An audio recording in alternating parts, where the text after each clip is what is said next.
अयोध्यापुर नामक गांव में एक गरीब किसान अपने बेटे के साथ रहता था। वह ईमानदार और गरीब थे। किसान का एक छोटा लड़का भी था, जो कई दिनों से भूखा था। वह अपने पिता से कहता है, पापा मुझे बहुत तेज भूख लगी है और कुछ सुबह से खाया भी नहीं हूँ।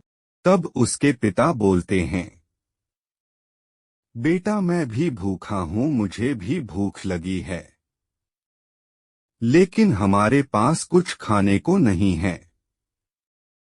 हम क्या करें? मोनू को भूख लगने के कारण उसके दिमाग में एक सुझाव आता है और वह काम करने के लिए उसका मन नहीं मान रहा था। उसके दिमाग में चोरी करने का मन कर रहा था। और फिर रात होती है।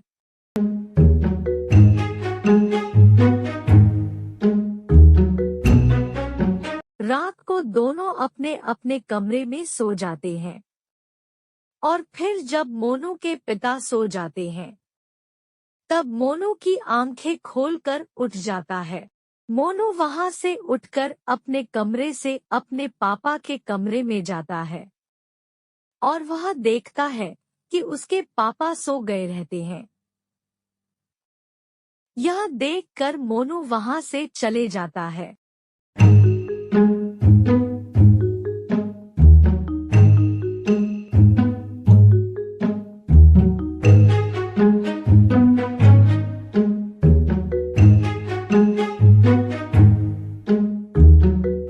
मोनू तो घर से निकल गया, लेकिन वह चोरी करने के लिए वह दूसरे गांव में पहुंच जाता है, लेकिन उसे चोरी करने नहीं आता है। वह अंधेरी रात में चला जा रहा था। वह एक बहुत अमीर घर में चोरी करने पहुंच जाता है। वह बहुत ही बड़ा घर था। उसे डर भी लग रहा था, लेकिन उस घर में एक बूढ़ी औरत रहती थी, लेकिन बुढ़िया भी सो गई थी।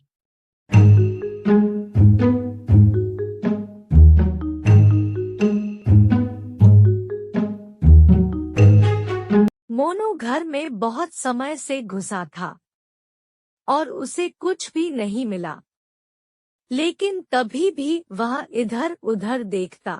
बुढ़िया के घर में मोनू को कुछ नहीं मिला और वो वहां से जाने लगा अपने घर को। मोनू घर के लिए जाने लगता है और जिस रास्ते पर वो जा रहा था, उस रास्ते पर अंधेरा और भयानक रूप झाड़ियों से घिरा मार्ग था। जैसे ही मोनू उस रास्ते पर आता है, तो सांप काट लेता है और मोनू वहीं पर गिर जाता है। मोनू उसी जगह पर बेहोश होकर गिर जाता है और सांप वहां से भागने लगता है और फिर सुबह हो जाती है। मोनू के पिता उठते हैं तो मोनू का कहीं पता ही नहीं कि वह कहाँ गया। उसके पिता उदास हो जाते हैं और मोनू को ढूंढने लगते हैं, लेकिन मोनू कहीं नहीं मिला। मोनू के पिता पूरे गांव में उसको ढूंढने लगते हैं, लेकिन मोनू का कुछ न पता चला। तभी उनको दो आदमी बातें करते हैं, तो वह वहां जाकर उनसे पूछता है, भाई साहब क्या आपने किसी छोटे लड़के को देखा है क्या, जो रात से गायब है? तभी पहला आदमी बोलता है, नहीं, मैंने किसी छोटे लड़के को नहीं देखा। मैंने भी नहीं देखा किसी छोटे लड़के को। उन दोनों की बातें सुनकर वह वहां से चला जाता है। वह चलते चलते हुए दूसरे गांव में पहुंच जाता है और वहां जाकर बैठ गया। तभी वहां एक सांपों की रानी आती हैं और उससे पूछती हैं, क्या हुआ? तब वह बोलता है, मेरा बेटा कल रात से ही गायब है। वो कहाँ गया है मुझे नहीं मालूम। मैंने उसे बहुत जगह ढूंढा पर वो नहीं मिला।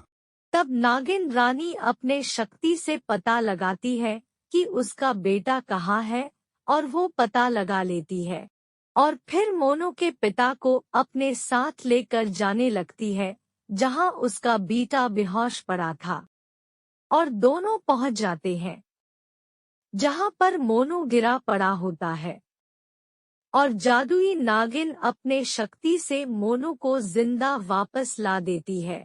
मोनू उठकर अपने पिता के पास चला जाता है। तब नागिन रानी उससे बोलती है कि अब से कोई भी गलती मत करना।